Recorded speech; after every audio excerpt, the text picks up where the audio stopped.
guys, thanks for joining me for this second video looking at stress. If you haven't seen the first one, please go and look for it on the Heartbeat YouTube channel. It is called Stress. What is it? Why do we experience it? And why does it affect us? So please go and check that out. But if you are ready for this video, let's get started and take a look at how our brains process stress. So this time we're going to be looking at the process that your brain goes through when it experiences a stressor.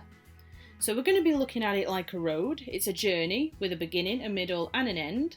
And we're going to be looking at the different stops that your brain makes on the way to overcoming the stressor. So imagine this is you on your journey through life, and then there is a potential stressor in your environment. So your brain's going to look at this and it's going to choose one of three reactions. So first of all is irrelevant.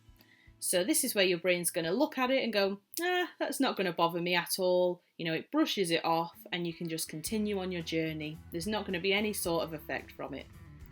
The second option is to see it as a positive stressor. Now, I'd like to point out at this point that there's no such thing as positive stress, because stress is the body's response to danger, but there can be such a thing as positive pressure. And that's where you're going to find it challenging. It is going to be difficult to get through the situation, but your brain thinks that you can cope, you will get through it, and it's probably going to develop you and you're going to grow as a result of that experience.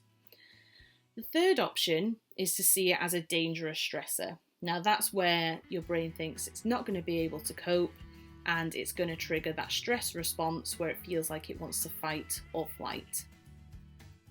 Now, what helps your brain make this decision is looking at the resources that you have. And when I say resources, I don't always mean physical resources. It could be emotional things and more abstract things. We've got a small list here of potential resources, but of course these are just a very small number. The list of resources is probably completely endless because depending on each situation, your brain is going to require different things to be able to get through it. So a resource here is whatever you need to get through the situation. So your brain's going to look at the resources and then it's going to make a decision. And if it thinks that you've got all the resources you're going to need, then it'll either see it as irrelevant or it'll see it as positive. So you've got the resources, but it's still going to be a challenge. But if your brain thinks it doesn't have the resources it needs to be able to get through the situation, then that's when it's going to trigger that stress response. It doesn't think it's going to be able to cope. It's going to want to fight or to flight. But of course, like we discussed before, with our everyday stresses, we can't always escape. We can't always fight it off. And that's why it's so dangerous for us to experience stress long term in our modern society. And that's why it's so important to cope. And so your brain is naturally going to start looking for ways that you can overcome the stress. And that is perfectly natural and to be encouraged to start exploring all of your different options and how you can try and overcome it, and if not overcome it, manage it. Now, coping strategies fall into two main categories, and those are problem-focused coping and emotion-focused coping. Problem-focused coping is taking practical steps to remove the stressor or reduce its effect on you. Emotion-focused coping is trying to minimize the effect that the stress is having on you by managing your own emotions and your own response to it.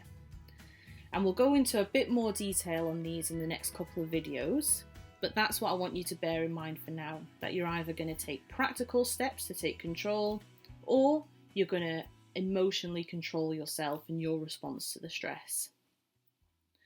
So as you develop your coping strategies and you try things out, your brain is going to keep reassessing the situation. It's going to be looking to see whether you now have developed the resources for it to move on. But you might actually go through this journey a couple of times. So you might reassess, your brain's going to look at, do you have the resources? It might decide no, and you might have to go through that process again. But if you develop enough resources, if you problem and emotion focus cope, then what you might end up doing is managing that stress. And that is going to be like going through a tunnel. So it's going to be dark, it's going to be challenging, you might not always be able to see the way out, but there is going to be an end. There is a light at the end of the tunnel. And as long as you keep using your coping techniques, you'll be able to come out of the other side and hopefully overcome that stress and continue on your journey. So hopefully now we have a bit more of an understanding of the processes that our brain goes through when it's trying to figure out what stress is and how to cope with it. So the next video is going to be on problem-focused coping techniques. So we're going to get a bit deeper into how you can manage and overcome your own stress at home. So please click on it, and as always, take care, stay safe, and we'll see you very soon.